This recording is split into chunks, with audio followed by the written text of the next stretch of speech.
Hello guys!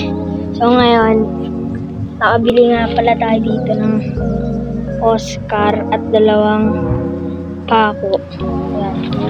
At isang albino na hammerhead sa halagang 100 pesos.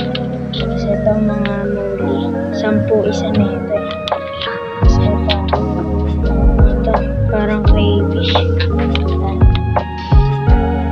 Okay, so kinangkal mo acclimate natin. So, pakita ko na lang sa inyo. Let's go. Yan.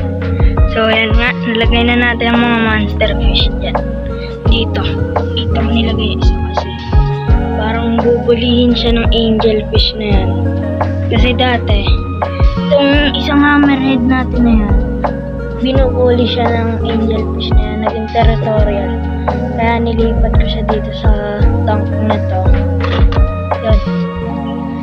Itong mga ibang tank, siguro sa loob na lang ito. So ito nga pala yung mga super worms natin. 50 pieces sila lahat dyan. Ito din, 50 pieces.